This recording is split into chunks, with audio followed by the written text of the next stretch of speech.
അസ്സലാമു അലൈക്കും. കണ്ണൂർ ഗ്രാൻഡ്മ കുക്കിങ്ങിലേക്ക് എല്ലാവർക്കും സ്വാഗതം. ഇന്ന് ഞാനൊരു വെറൈറ്റി ഡിഷുമായിട്ടാണ് വന്നിട്ടുള്ളത്. തൈരിച്ചോറ് അല്ലെങ്കിൽ തൈര് ബിരിയാണി, റവ ബിരിയാണി എന്നൊക്കെ പറയും. ഇത് വീട്ടിൽ കുറച്ച് ബോൺലെസ് ചിക്കൻ ഉണ്ടെങ്കിൽ അത് വെച്ചിട്ട് വളരെ എളുപ്പത്തിൽ ഉണ്ടാക്കാൻ പറ്റുന്ന ഒരു ബിരിയാണിയാണ്. അപ്പം നമുക്കതെങ്ങനെ ഉണ്ടാക്കുന്നതെന്ന് നോക്കാം.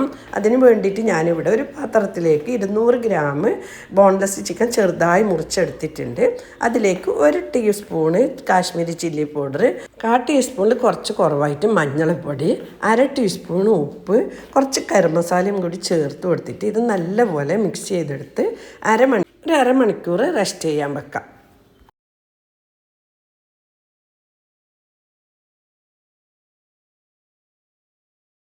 നമുക്ക് ചിക്കൻ ഫ്രൈ ചെയ്തെടുക്കണം. അതിന് വേണ്ടിയിട്ട് ഞാൻ ഒരു നോൺ സ്റ്റിക്ക് പാത്രത്തിൽ 1 ടേബിൾ സ്പൂണ് ഓയിൽ ഒഴിച്ച് കൊടുക്കുന്നുണ്ട്. ഓയിൽ നല്ലപോലെ ചൂടായതിന് ശേഷം നേരത്തെ മസാല പുരട്ടി വെച്ച ചിക്കൻ ഇതിലിട്ട് കൊടുക്കാം. ഇനി ഇത് ഫ്രൈ ചെയ്തെടുക്കാം. അപ്പോൾ ഇത് ചെറുങ്ങനെ മുറിച്ചത് കൊണ്ട് തന്നെ 3 മിനിറ്റ് കൊണ്ട് തന്നെ നല്ലപോലെ ഫ്രൈ ആയി കിട്ടും. ഇതുപോലെ ഇളക്കി കൊടുത്തിട്ട് വേണം ഫ്രൈ ചെയ്യാൻ, എന്നാൽ എല്ലാ ഭാഗവും ഒരുപോലെ വെന്ത് കിട്ടും. ചിക്കൻ ഫ്രൈ ആയി വന്നിട്ടുണ്ട്. ഇനി ഇത് കോരിയിട്ട് ഒരു പ്ലേറ്റിലേക്ക് മാറ്റാം. ഇനി റവ ബിരിയാണിക്ക് ആവശ്യമായ മസാല റെഡിയാക്കാം. അതിനുവേണ്ടി ചിക്കൻ ഫ്രൈ ചെയ്ത പാത്രത്തിൽ തന്നെ 1 ടേബിൾ സ്പൂണ് ഗീ ഒഴിച്ച് കൊടുക്കാം.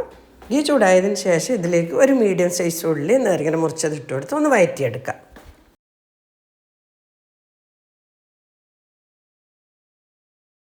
ഞാനിവിടെ 2 പച്ചമുളക്, 6 അല്ലി വെളുത്തുള്ളി, 1 ഇഞ്ച് വലുപ്പത്തിലുള്ള ഇഞ്ചി ചതച്ചെടുത്തത് അത് ഇതിലേക്ക് ഇട്ട് കൊടുത്ത് ഇതിൻ്റെ പച്ചമണം മാറി വരുന്നവരെ വഴറ്റിയെടുക്കാം. ഇഞ്ചി വെളുത്തുള്ളി പച്ചമുളകിൻ്റെ പച്ചമണമൊക്കെ മാറിയിട്ടുണ്ട്. ഇതിലേക്ക് ഒരു മീഡിയം സൈസ് തക്കാളി ചെറുതായി മുറിച്ചത് ഇട്ട് കൊടുത്ത് തക്കാളി ഉടയുന്നത് വരെ അടച്ചു വെച്ചിട്ട് വേവിക്കാം.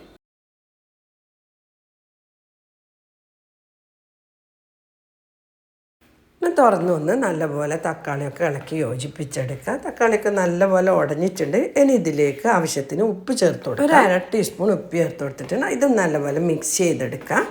ഇനി ഇതിലേക്ക് നേരത്തെ ഫ്രൈ ചെയ്ത് വെച്ച ചിക്കൻ ഇട്ട് കൊടുത്തിട്ട് നല്ലപോലെ ഇളക്കി യോജിപ്പിച്ചെടുക്കുക. അതായത് ചിക്കനിൽ മസാലയൊക്കെ പിടിക്കുന്നത് വരെ ഏകദേശം 1-2 മിനിറ്റ് ഇളക്കി യോജിപ്പിച്ചെടുക്കുക. ചിക്കനിൽ നല്ലപോലെ മസാലയൊക്കെ പിടിച്ചിട്ടുണ്ട്. ഇനി ഇതിലേക്ക് മെയിൻ ഇൻഗ്രീഡിയൻസ് ആയ റവ ചേർത്ത് കൊടുക്കാം. 1.5 കപ്പ് റവയാണ് ചേർത്ത് കൊടുക്കുന്നത്. എന്നിട്ട് നല്ലപോലെ മിക്സ് ചെയ്തെടുക്കുക. അതായത് റവയിൽ മസാലയൊക്കെ നല്ലപോലെ പിടിക്കുന്ന വിധത്തിൽ ഏകദേശം ഒരു 2 മിനിറ്റെങ്കിലും ഇതുപോലെ വറുത്തെടുക്കുക. ഞാനിവിടെ വറുക്കാതെ റവയാണ് ഉപയോഗിക്കുന്നത്. നിങ്ങൾക്ക് വറുത്ത റവയാണെങ്കിൽ 1 മിനിറ്റൊക്കെ വറുത്തെടുത്താൽ മതി. റവയിൽ നല്ലപോലെ മസാലയൊക്കെ ആയിട്ടുണ്ട്. ഇനി ഇതിലേക്ക് ഞാൻ വെള്ളം ഒഴിച്ച് കൊടുക്കണം. 1 കപ്പ് റവക്ക് 1 കപ്പ് വെള്ളത്തിൻ്റെ അളവാണ് വേണ്ടത്. അപ്പം ഞാനിവിടെ 1.5 കപ്പ് റവ എടുത്തതുകൊണ്ട് 1.5 കപ്പ് ചൂടുവെള്ളം ഒഴിച്ച് കൊടുത്ത് നല്ലപോലെ മിക്സ് ചെയ്തെടുക്കാം. ഒന്ന് മിക്സ് ചെയ്തതിന് ശേഷം അതിലേക്ക് കുറച്ച് മല്ലിയില ഇട്ട് കൊടുത്തിട്ട് അതൊന്ന് മിക്സ് ചെയ്തെടുക്കുക.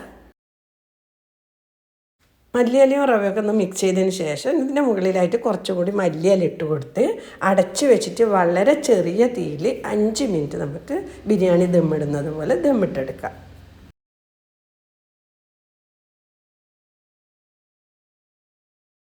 5 മിനിറ്റ് കഴിഞ്ഞിട്ടുണ്ട്. നമുക്ക് റവ ബിരിയാണി തുറന്ന് നോക്കാം. ഇവിടെ തുറക്കുമ്പോൾ തന്നെ നല്ലൊരു ബിരിയാണിൻ്റെ മണം. അപ്പം ഇത് നമുക്ക് ഉണ്ടാക്കാൻ വളരെ എളുപ്പമാണ്. വീട്ടിൽ ബോൺലെസ് ചിക്കൻ്റെ പീസോ അല്ലെങ്കിൽ കുറച്ച് ചെമ്മീനൊക്കെ ഉണ്ടെങ്കിൽ രാവിലെ ബ്രേക്ക്ഫാസ്റ്റിനോ അല്ലെങ്കിൽ കുട്ടിക്ക് ലഞ്ച് ബോക്സിൽ കൊടുത്തു വിടാനൊക്കെ വളരെ എളുപ്പത്തിൽ ഉണ്ടാക്കാൻ പറ്റും. ഇതുപോലെ റവ ബിരിയാണി ഉണ്ടാക്കിയിട്ടില്ലെങ്കിൽ എന്തായാലും ഒരു പ്രാവശ്യം ട്രൈ ചെയ്യുക. എന്നിട്ട് നിങ്ങൾക്ക് ഇഷ്ടപ്പെട്ടിട്ടുണ്ടെങ്കിൽ ലൈക്ക് ചെയ്യുക, ഷെയർ ചെയ്യുക, നിങ്ങളുടെ വിലപ്പെട്ട അഭിപ്രായം അറിയിക്കുക. ഇൻഷാ അല്ലാഹ് അടുത്ത് തന്നെ നല്ലൊരു വീഡിയോ ആയിട്ട് കാണാം. താങ്ക്